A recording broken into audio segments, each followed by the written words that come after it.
Boleh dipersilakan duduk semuanya. Selamat pagi.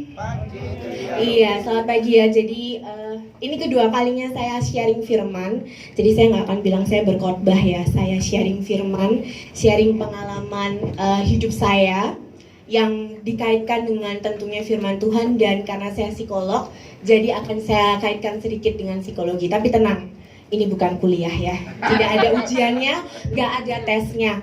Hanya sekedar informasi. Kalau kata anak bule zaman sekarang, FYI, for your information, gitu ya. Oke, jadi agak jeglong ya. Jadi judul firman Tuhan kita hari ini adalah Being Content in the Presence of God. Waduh, bule banget ya. Nggak apa-apa, saya translatekan. Karena kadang bahasa Indonesia itu kurang bisa menjelaskan maksud dari apa yang mau saya sampaikan. Oke, being content in the presence of God. Jadi kalau dari judulnya saja artinya adalah menjadi puas di dalam hadirat Tuhan. Nah, jadi kalau puas, tahu ya saudara-saudara, ini saya selalu bermasalah dengan mic-nya. Tidak apa-apa. Oke, next. Oke, kelihatan nggak ya? Oh, agak atasan sedikit. Nah, iya, oke. Nah, apa sih yang dimaksud dengan feeling content? Kalau menurut saya, menurut kitabnya Rebecca ya, dari berbagai macam sumber, saya rangkum supaya sederhana. Jadi feeling content itu adalah merasa puas, cukup, bahagia, tidak ada lagi rasa cemas, gelisah, ataupun ketakutan. Ya, hari-hari ini kita menghadapi banyak sekali situasi yang bikin kita cemas, bikin khawatir, bikin kita gugup. Mengapa? Karena banyak sekali faktor yang tidak bisa kita kendalikan saat ini. Karena ada faktor Mbak Koronces ya. Selain Mbak Koronces, dia ternyata si Mbak Koronces ini mempengaruhi seluruh aspek kehidupan kita, finansial, bahkan keluarga, anak-anak, khususnya ibu-ibu pusing ngajarin anak-anak online, ya kan? Saya sebagai guru, saya juga pusing mengajar anak-anak saya online karena mereka kameranya sering hanya kelihatan jidatnya saja. Jadi saya tidak tahu apa yang mereka lakukan. Itu buat saya stres, saudara-saudara. Karena sebagai guru kita kan harus absen, kita harus pastikan anak-anak kita ini belajar, tapi ternyata kelihatan jidatnya saja. Kalau saya bilang misalnya namanya Rebecca gitu, Rebecca, please turn on your camera, kan sekolah internasional ya. Miss, I'm shy, my eyes hurt. Oh iya, mata saya juga sakit sih, tapi gimana? Itu alasannya mereka. Kita kalau mau paksa nanti kena hak asasi manusia, ya kan nggak bisa. Jadi itu stres. Orang tua stres, guru sebenarnya juga stres, saudara ya. Jadi akhirnya menjadi konten, menjadi happy, menjadi puas hari-hari ini itu adalah sesuatu yang mahal harganya, sesuatu yang sulit untuk diperoleh gitu ya. Belum next, sudah next. Oke, nggak apa-apa. Saya mau next. Iya, oke, iya. Nah, oke, thank you. Jadi kalau merasa konten atau merasa happy, merasa puas, itu contoh nyatanya dalam kehidupan kita sehari-hari itu seperti apa? Merasa puas dengan pasangan. Ya, saya belum berpasangan sih, tapi kira-kira karena kebanyakan nonton Indosiar ya, sekali lagi. Puas dengan pasangan berarti saudara, baik perempuan maupun laki-laki, tidak lagi mendambakan hal-hal lain dari pasangan. Jadi apa yang ada di dalam pasangan itu diterima dengan konten, dengan puas, dengan bahagia. Mungkin suaminya jorok gitu ya, atau yang cewek cerewet setengah hidup gitu, harus diterima saudara-saudara. Itu namanya konten, itu namanya puas di dalam hubungan pernikahan saudara, dalam hubungan pasangan saudara. Itu namanya konten, namanya puas. Tidak ada lagi keinginan ngelerek. Yang lerek boleh lah ya, manusiawi. Wih, cuantik. Stop. 1 detik saja. Gitu. Jangan. Wah, itu sudah pelanggaran terhadap hati para wanita dan laki-laki ya. Jadi nggak boleh gitu. Itu konten, saudara-saudara. Ini contoh yang sederhana, saudara ketawa. Tapi dalam kehidupan sehari-hari, kalau sudah kadung kata Pak Ade judek sama pasangannya, itu jadi tantangan loh untuk menjadi konten terhadap hubungan pernikahan saudara, gitu ya. Yang kedua, bersyukur dengan hal-hal yang saat ini dimiliki. Manusia ini cenderung gitu ya, punya banyak sekali keinginan yang kita punya. Semua orang tuh berhak bebas punya keinginan itu, mereka tuh punya hak gitu ya. Tetapi menjadi konten, menjadi puas adalah menjadi happy, bahagia dengan apa yang saat ini saudara sudah punya. Punya motor walaupun 7 tahun, 10 tahun belum ganti-ganti, tetap puas. Itu being content, saudara-saudara. Boleh sekali lagi ngelirik, baca di iklan, ya di iklan, ngelirik tok nabung sing akeh buat DP cicilan, gitu ya. Amin. Tapi harus puas dulu gitu loh dengan apa yang saudara punya. Ibu-ibu tasnya 1, puas. Bolehlah lihat di Shopee ya, Tokped, Lazada dan lain-lain, boleh ngeliat tok, scrolling tok kalau belum punya uang untuk beli, tapi puas dengan apa yang saat ini saudara dan saya punya gitu ya. Kemudian, nah ini manusia itu cenderung membandingkan diri kita dengan orang lain. Jadi adalah tidak membandingkan kondisi kita dengan orang lain. Kenapa saudara? Karena Tuhan menciptakan saya dan saudara itu berbeda, unik. Jangan hanya membandingkan yang enak-enak aja. Oh, dia sudah bolak-balik pergi keluar kota liburan, ke luar negeri liburan. Saya nggak pernah. Loh, saudara nggak tahu apa yang dia lakukan supaya dia bisa pergi ke luar negeri. Gitu kan? Saudara dan saya punya keadaan, lingkungan, keluarga, sejarah, history yang berbeda.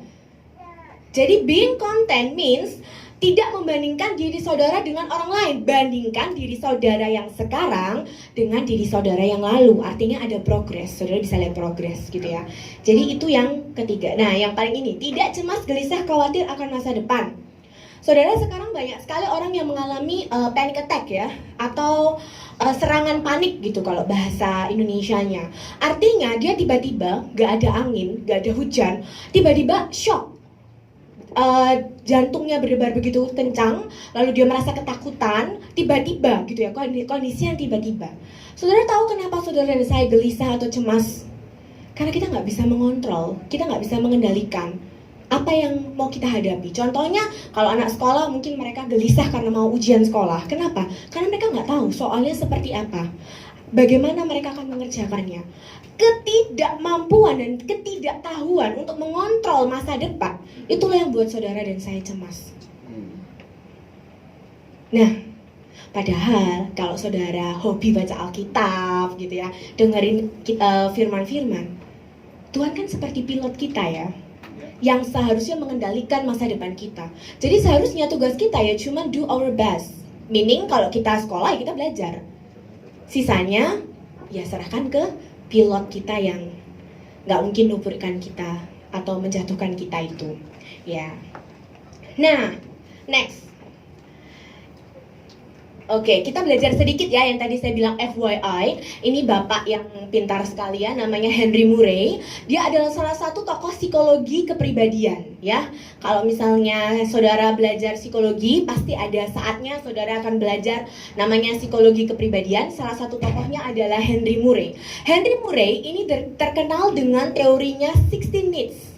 Jadi dia bilang bahwa setiap manusia itu punya kebutuhan yang harus terpenuhi. Jadi kalau menurut psikologi, Anda dan saya bisa konten, bisa puas kalau seluruh kebutuhan kita terpenuhi. Saya dan saudara punya kebutuhan ya. Kalau menurut Henry Murray, dia mengganti menjadi 2. Yang pertama primary and secondary. Yang primary atau kebutuhan utama itu kebutuhan biologis. Jadi kayak makan, minum, tidur, reproduksi itu bukan mesum ya saudara, itu adalah kebutuhan primary kita. Nah, kita akan bicara tentang kebutuhan secondary. Secondary ini itu apa? Next. Next. Iya. Oke. Nah, ini saya akan jelaskan FYI tadi ya, saudara-saudara. FYI yang mungkin saudara tidak sadari bahwa saudara punya itu, gitu. Nah, yang pertama adalah ambisi. Kebutuhan ambisi itu adalah kebutuhan saudara untuk meraih suatu posisi atau jabatan tertentu. Dari saudara kecil sampai besar, saudara punya kebutuhan itu. Sebagai contoh, kebutuhan untuk berprestasi kalau anak sekolah. Kalau sudah besar, kebutuhan untuk mencapai karir dan posisi yang tinggi. Dan kebutuhan saudara itu akan menentukan perilaku sikap saudara dalam kehidupan sehari-hari. Ketika saudara punya kebutuhan ambisi yang tinggi, saudara akan menghabiskan waktu, tenaga, bahkan mengorbankan banyak hal demi mendapat suatu pencapaian tertentu. Sampai dikenal ada namanya workaholic, orang yang bekerja mungkin 23 jam sehari, tidurnya cuma sejam. Ada loh saudara-saudara ya, sampai harus ke psikolog. Makanya jangan ketemu saya di ruang praktek ya. Karena berarti ada something wrong gitu ya. Itu ambisi. Ya, yang kedua, tapi saya paling suka baca affection. Saya paling suka jelaskan affection. Kenapa? Karena sebagian besar problem, masalah yang saudara dan saya punya itu karena afeksi, karena kasih. Makanya Tuhan, waktu saya belajar psikologi, makanya Tuhan itu berikan kita tuh hukum kasih. Dan berkali-kali di Alkitab disebutkan begitu besar kasih Allah buat manusia. Karena banyak sekali masalah saudara dan saya yang kita alami karena kita kurang kasih sayang dari orang tua. Saudara, ada keadaan, kalau saudara tahu namanya pleasing others. Salah satu contohnya ya, ketika saudara dan saya kurang kasih sayang, ada satu namanya kondisi pleasing others, yaitu saudara akan cenderung melakukan segala cara untuk menyenangkan orang lain, orang yang saudara hargai, saudara hormati, saudara sayangi. Atau kalau kata orang guyonannya, yes man. Yes man adalah yes, never no. Jadi kalau orang minta tolong A, B, C, saudara kan yes terus. Saudara akan tolongin orang itu terus. Karena saudara ingin mendapatkan penerimaan kasih sayang dari orang itu. Itu karena saudara punya kebutuhan kasih sayang yang sangat tinggi.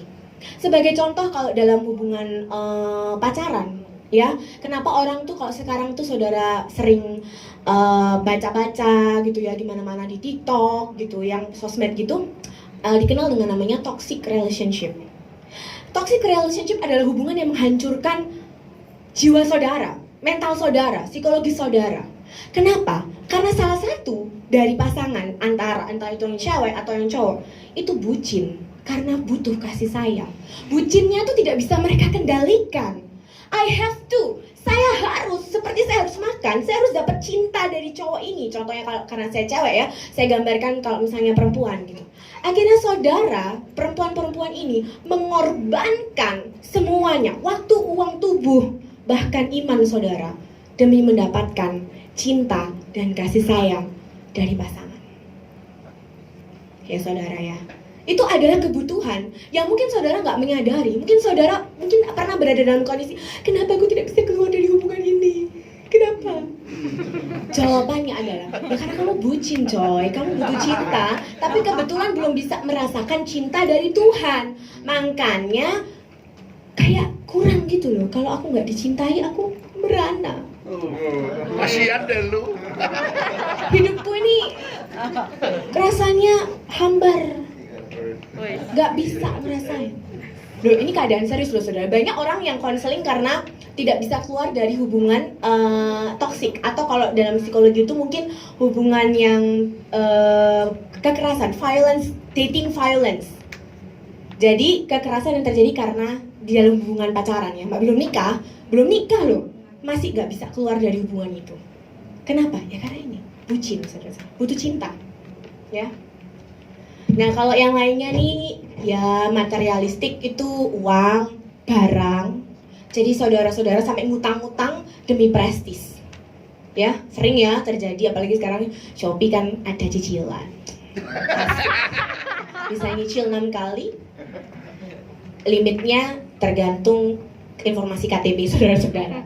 Kalau pekerjaannya oke, bisa sampai, saya lihat itu teman saya bisa sampai 15 juta loh Shopee Pay-nya. Cicilannya, maksudnya limitnya, bukan dia utangnya, tapi limitnya 15 juta.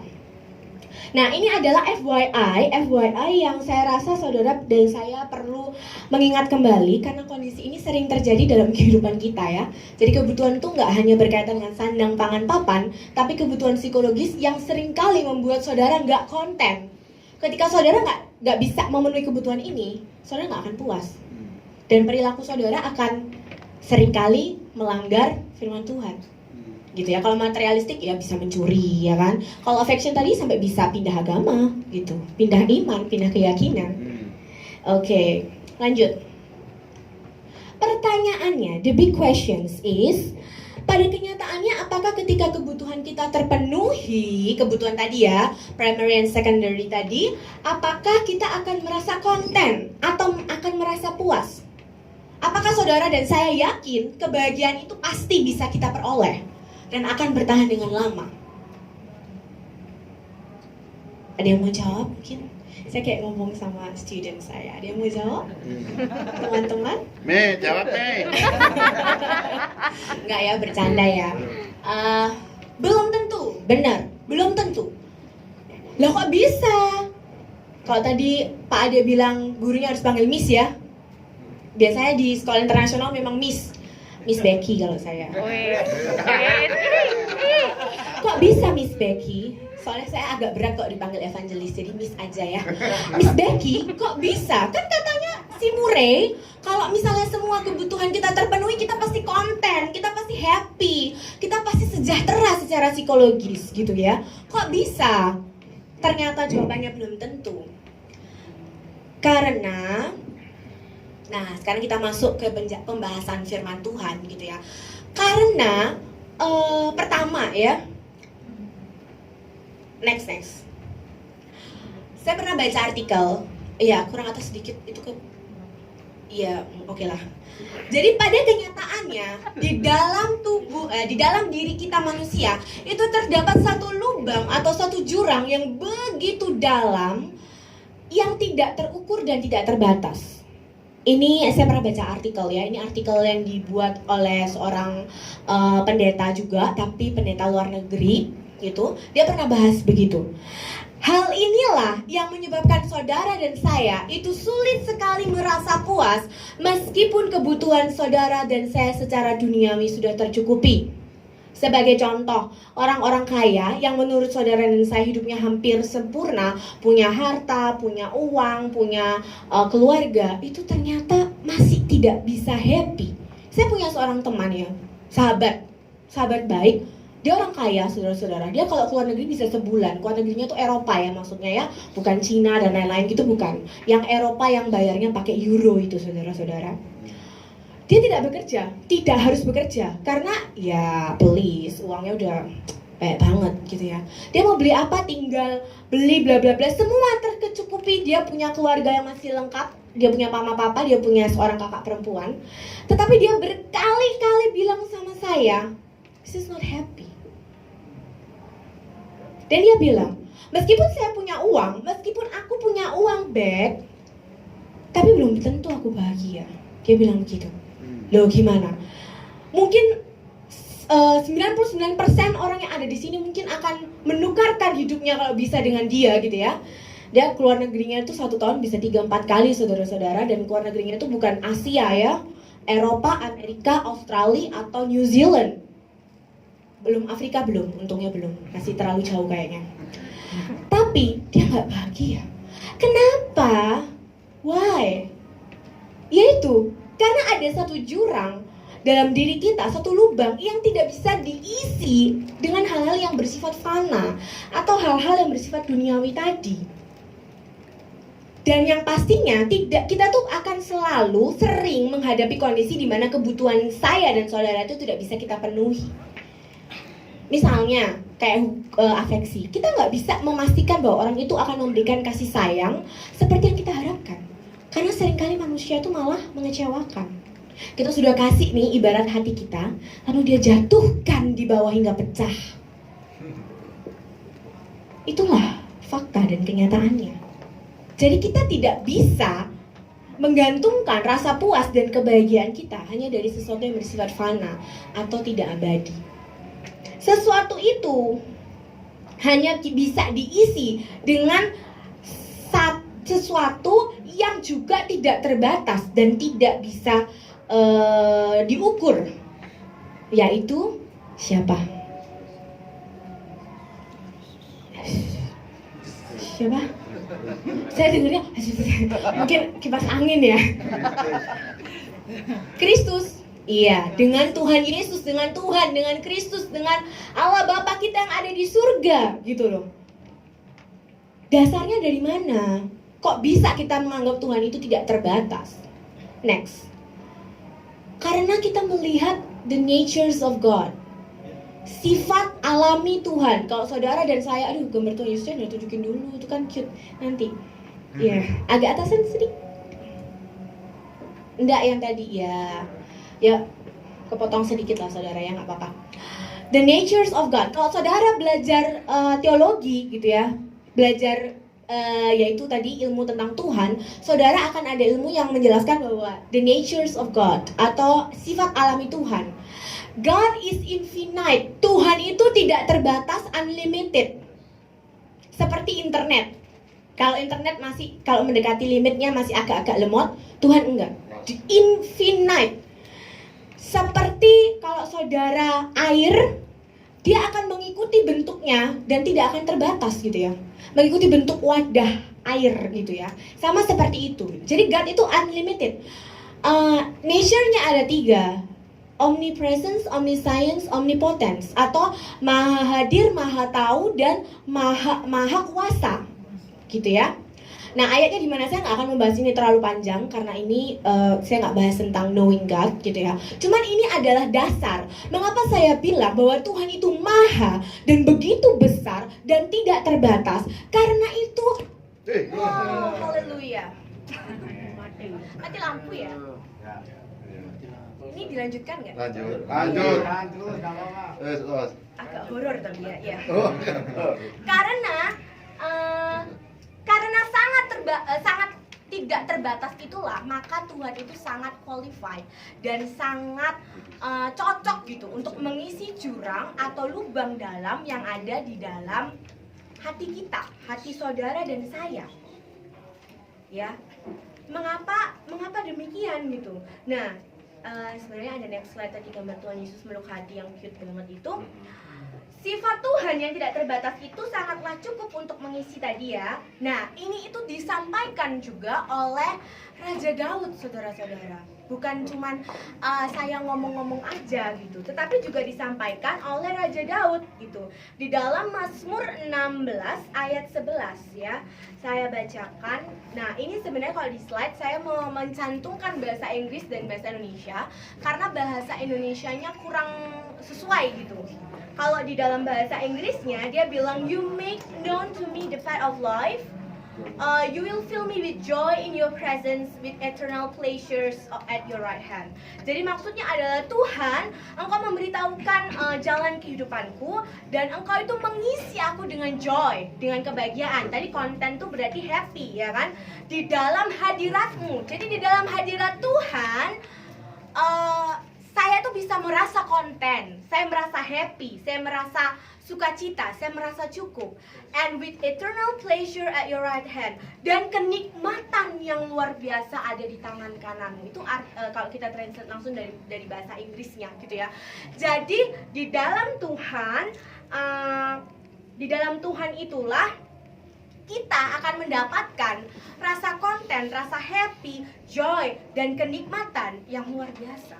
Itu seperti itu adalah kata Raja Daud, saudara ya. Jadi saya nggak ngawur ya, bahwa rasa konten yang sejati, kepuasan yang sejati, kebahagiaan yang sejati itu hanya bisa kita peroleh jika kita ada di dalam hadirat Tuhan. Karena Tuhan yang memenuhi dan mengisi kekosongan yang ada di dalam diri kita.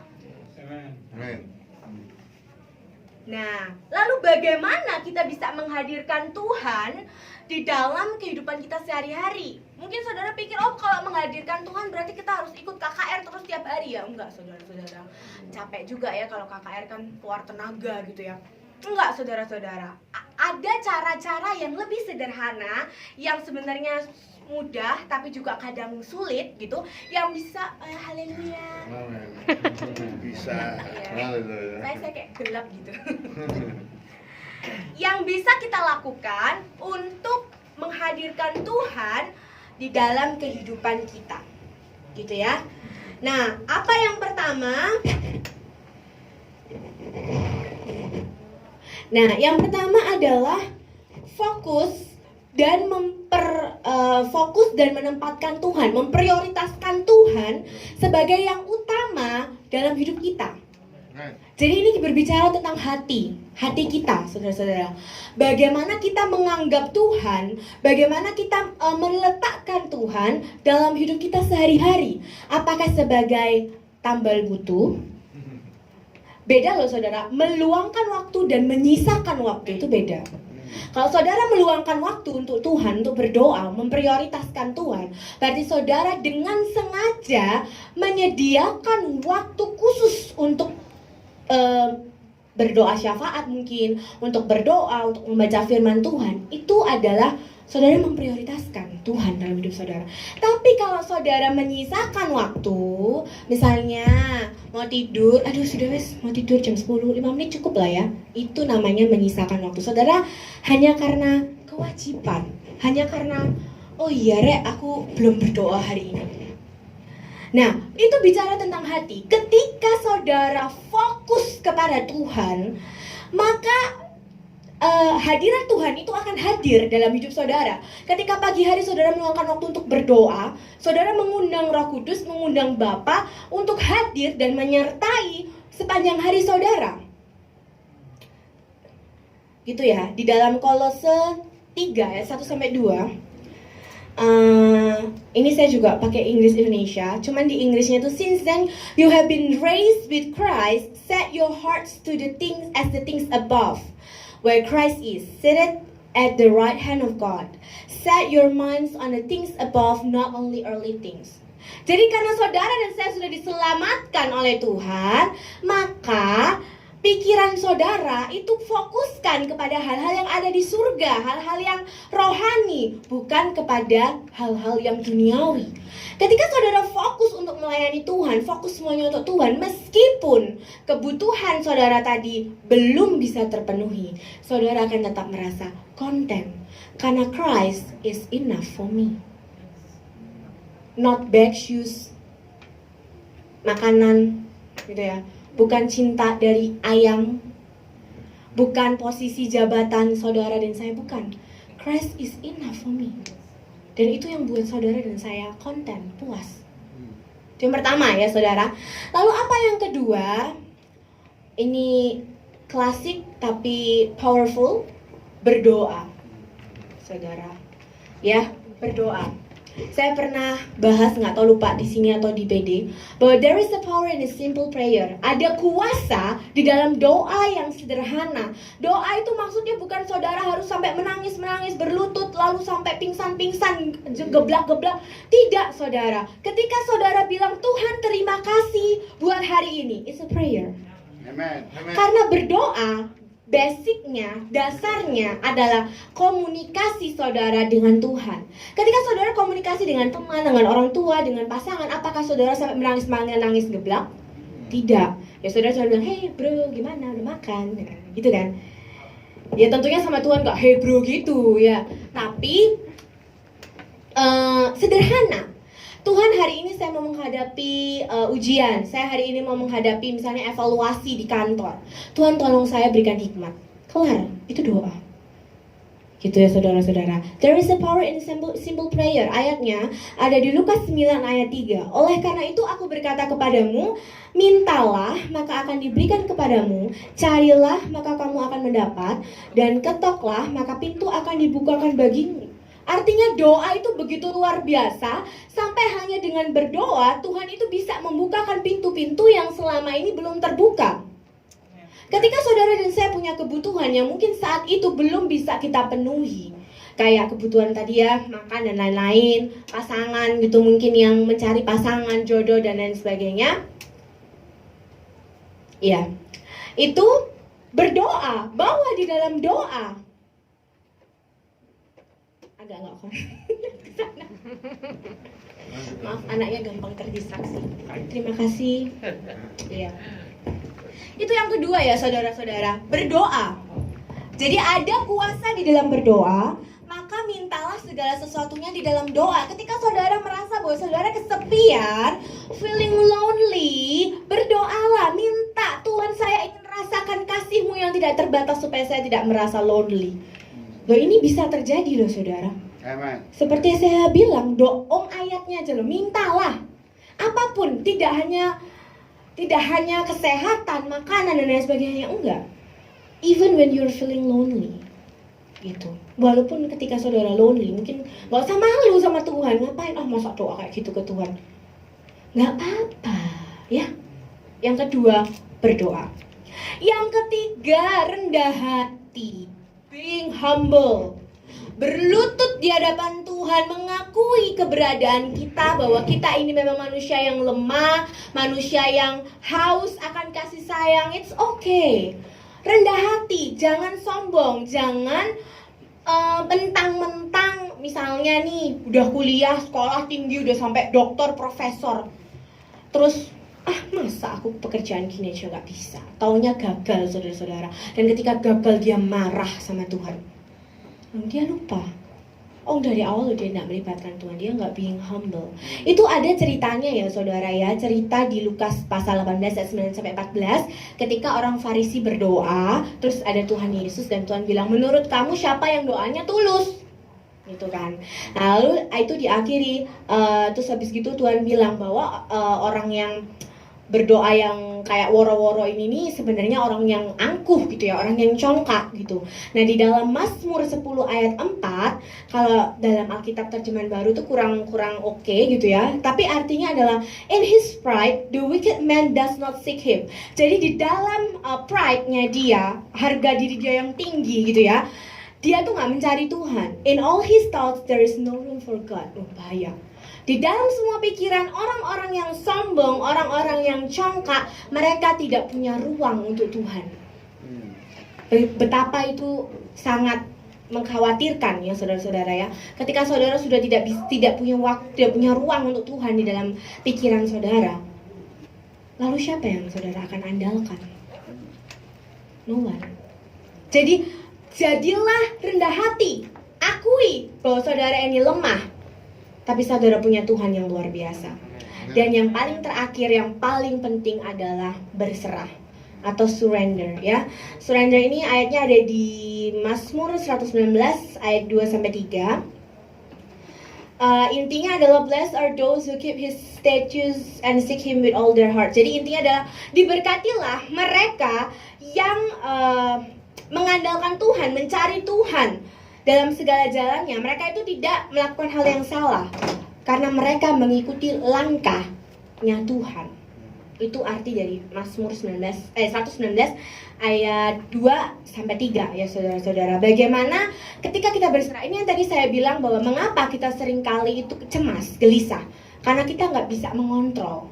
Karena kita tidak tahu apa yang akan terjadi di masa depan. Makanya kita seringkali cemas, gelisah, takut, bahkan sampai panic attack, bahkan mungkin anxiety disorder. Ya permasalahan-permasalahan itu ya saudara-saudara. Kenapa? Karena kita nggak mau menyerahkan kendali hidup kita ke Tuhan. Ini permasalahan. Ini juga permasalahan buat saya. Karena saya suka orang yang suka berpikir. Ya saudara-saudara, saya suka belajar. Saya suka berpikir. Jadi saya selalu bertanya, why? Kalau Tuhan suruh ke sana, why? Kalau Tuhan suruh ke sini, why? Dan karena dan tidak semua hal itu bisa saya dapatkan kan jawabannya. Dan ketika saya nggak bisa dapatkan jawaban itu, saya cemas, saya gelisah, saya takut saudara. Karena saya tidak humble enough to give my life in his control. Karena saya kurang cukup rendah hati untuk menyerahkan kontrol hidup saya kepada Tuhan yang maha tadi.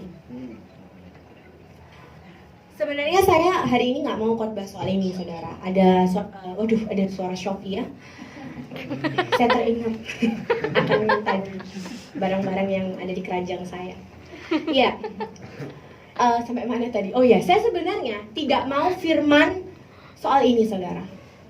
Karena ini firman yang sudah pernah saya sampaikan di PD. Dan saya merasa saya males sih bawa firman ini. Tapi sejak saya berdoa seminggu yang lalu, Tuhan selalu ingatkan bahas ini, dan bahas ini. Saya nggak tahu kenapa. Ini sebenarnya firman yang bukan firman yang rumit, bukan firman yang sangat teologis gitu, tidak. Tapi ini firman yang seringkali kita alami dalam kehidupan sehari-hari. Saudara, kebahagiaan, being content, itu hal yang mahal ya. Itu hal yang sangat mahal. Banyak orang berusaha membeli kebahagiaan itu karena mereka nggak tahu formulanya. Formulanya adalah being in the presence of God, berada di dalam hadirat Tuhan. Saudara akan merasa konten. Tidak peduli angin badai petir mengelora, kalau saudara dan saya selalu berada di dalam hadirat Tuhan, saudara dan saya akan merasa konten dan bahagia. Pernah nggak saudara ketika saudara dalam hal finansial cumpon alias nggak ada duitnya, tetapi saudara mengambil waktu untuk pergi pelayanan gitu ya, misalnya pelayanan ke desa ABC. Tapi ketika saudara pelayanan, saudara feeling happy, feeling content. Itu yang dimaksud being content in the presence of God. Ketika saudara berada di hadirat Tuhan, apalagi saudara melakukan apa yang menjadi tugas saudara sebagai hamba Tuhan, saudara akan happy, saudara akan bahagia. Saya pernah, ini untuk menutup ya, saya pernah volunteer saudara di beberapa kota di Indonesia dan tapi yang paling saya menderita itu di Kamboja ya, di Kambodia.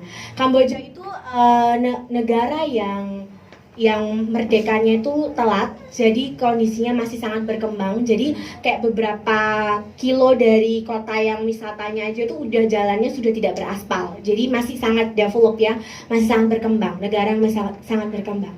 Dan saya adalah CCCC Metropolitan, ya, itu sudah menjelaskan gitu ya. Dan jalannya itu saudara, tanahnya itu tanah lempung kayak tanah di Kalimantan, tanah merah. Jadi kalau saudara pakai sandal swallow, saudara masukkan kaki saudara di tanah, keluarnya pakai wedges. Niscaya gratis wedgesnya. Jadi saya memilih untuk nyeker, ya saudara-saudara. Secara fisik, ya, secara duniawi, saya begitu menderita. Saya nggak bisa makan, tiap pelayanan harus seperti itu, mau kepleset-kepleset sampai nangis-nangis. Apalagi saya itu takut ketinggiannya saudara ya. Ke tempat-tempat seperti itu sangat menderita buat saya. Kebutuhan saya baik secara biologis maupun secara psikologis itu tidak terpenuhi saudara-saudara. Capek, mau tidur tiba-tiba di bawah bantal ada apa sih, ulet-ulet gitu kan, karena kita tidurnya kan di tengah. Sebenarnya bukan tengah hutan, tapi kanan kirinya tuh sudah kebon gitu loh saudara. Jadi nggak ada, ya wis pokoknya kayak desa lah. Mungkin buat sebagian dari saudara itu adalah situasi yang biasa saja. Tapi buat saya sekali lagi CCCC Metropolitan itu hal yang sangat menyakitkan saudara. Apalagi kebutuhan afeksi saya waktu itu, papa saya HP-nya masih sangat jadul, nggak bisa pakai internet kalau nggak pakai wifi. Dia pelayanan ke Kalimantan pedalaman, mana ada wifi. Saya nggak bisa telepon sama papa saya nggak bisa ngeluh. Apa gini, nggak bisa. Jadi kebutuhan utama saya, afeksi saya nggak terpenuhi. Jadi saya begitu menderita. Tetapi hebatnya, karena itu pelayanan yang pertama, dan kedua kita menghadirkan Tuhan dalam hidup kita sehari-hari ya. Kita berdoa, baca Alkitab, berserah, kita being humble, kita berdoa terus. Hadirat itu menyertai saya dan tim. Sehingga bagaimanapun kondisinya, meskipun saya CCCC Metropolitan yang terdampar, saya tetap happy. Amen. Saya tetap konten. Amen. Ada suatu rasa yang meluap-luap di dalam hati saya. Karena saya bisa sharing firman Tuhan ke orang-orang yang belum pernah mendengarkan. Karena mereka mayoritas Buddha ya, Buddhis. Mereka masih Buddhis gitu. Itu namanya being content in the presence of God. Saya nggak suruh saudara-saudara saat ini ayo ke Papua supaya bisa rasakan being content in the presence of God. Enggak. Saya sharing. Kalau CCCC Metropolitan ini aja bisa, saya yakin saudara-saudara jauh lebih bisa untuk menerapkan, menghadirkan Tuhan dalam hidup dan menjadi konten dan happy. Sebagai penutup, saya punya ayat yang sangat saya sukai, gitu ya. Kayaknya hampir semua firman saya pakai ayat ini. Ada di Filipi 4 ayat 6 sampai 7. Ya, janganlah hendaknya kamu khawatir tentang apapun juga, tetapi nyatakanlah dalam segala hal keinginanmu kepada Allah dalam doa dan permohonan dengan ucapan syukur. Damai sejahtera Allah yang melampaui segala akal akan memelihara hati dan pikiranmu dalam Kristus Yesus. Apapun kebutuhan saudara dan saya yang mungkin saat ini belum bisa dipenuhi, nyatakanlah di dalam doa. Dan meskipun ketika saudara sudah berdoa dan ternyata belum terpenuhi, nggak masalah. Yang penting saudara sudah mendapatkan damai sejahtera. Amen. Itu yang Amen. kita cari. Amen. Jangan sekarang. Oke, mari kita berdoa. Tuhan, kami mengucap syukur buat firman-Mu. Biar kami boleh senantiasa mengingat Tuhan bahwa menjadi bahagia itu resepnya sederhana, yaitu melibatkan Engkau di dalam kehidupan kami hari demi hari. Biar kami boleh belajar untuk selalu melibatkan Engkau dalam kehidupan kami Tuhan setiap harinya, sehingga kami boleh merasakan damai sejahtera, sukacita, ketenangan yang daripadamu. Amen. Biar saat kami pulang, ketika menghadapi permasalahan, ketika kami menghadapi badai kehidupan, biar kami boleh selalu ingat Tuhan, bahwa kami punya Tuhan yang maha, Tuhan yang luar biasa, yang sanggup memenuhi semua kebutuhan kami, baik yang biologis maupun psikologis. Terima kasih Tuhan, kami mau serahkan semuanya sepanjang hari ini, segala aktivitas kami ke dalam tangan-Mu. Yes. Hanya di dalam nama Tuhan Yesus kami berdoa. Amin. Amen.